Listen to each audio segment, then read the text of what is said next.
നിശ്ചിത ശതമാനം വോട്ടില്ലെങ്കിൽ ഇടത് പാർട്ടികൾക്ക് ദേശീയ പദവി നഷ്ടമാകുമെന്ന മുന്നറിയിപ്പുമായി CPIM കേന്ദ്ര കമ്മിറ്റി അംഗം AK ബാലൻ.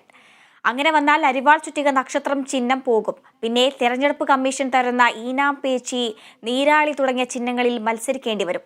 അതിലേക്ക് എത്താൻ പാടില്ല. ചിഹ്നം സംരക്ഷിക്കണം. ലോക്സഭാ തെരഞ്ഞെടുപ്പ് രണ്ടാം പിണറായി സർക്കാരിന്റെ നിലനിൽപ്പ് കൂടിയാണെന്നും AK ബാലൻ പറഞ്ഞു.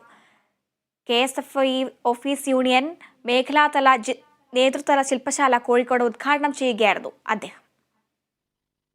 ഇപ്പോൾ ഈ തെരഞ്ഞെടുപ്പിൽ നിങ്ങൾക്ക് ഇടതുപക്ഷത്തിൻ്റെ ഒരു ഔപചാരിക ചിഹ്നമുണ്ട്, അരിവാൾ ചുറ്റിക നക്ഷത്രം അല്ലെങ്കിൽ അരിവാൾ ചങ്കത്. അത് സംരക്ഷിക്കപ്പെടണമെങ്കിൽ ഒരു നിശ്ചിത ശതമാനം വോട്ട് അല്ലെങ്കിൽ ഒരു നിശ്ചിത ശതമാനം MP ഉണ്ടാകണം. അതില്ലെങ്കിലോ സ്വതന്ത്ര പാർട്ടിയുടെ ശാസ്ത്രയുണ്ടാകും. അടുത്ത തെരഞ്ഞെടുപ്പിൽ ഞാൻ പല സ്ഥലത്തും പറയാറുള്ളതാണ്, അരിവാൾ ചുറ്റിക നക്ഷത്രത്തിന് പകരം നമ്മുടെ അംഗീകാരം ഇല്ലാതാക്കിയാൽ ഇലക്ഷൻ കമ്മീഷൻ തരാൻ പോകുന്നത് അവർക്ക് ഇഷ്ടപ്പെട്ട ചിഹ്നമായിരിക്കും.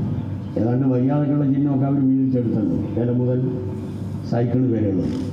നമുക്ക് തരിക ഈനാം പേച്ച്, അല്ലെങ്കിൽ എലിപ്പെട്ടി, അല്ലെങ്കിൽ തേട്, അല്ലെങ്കിൽ ഒക്ടോബസ്.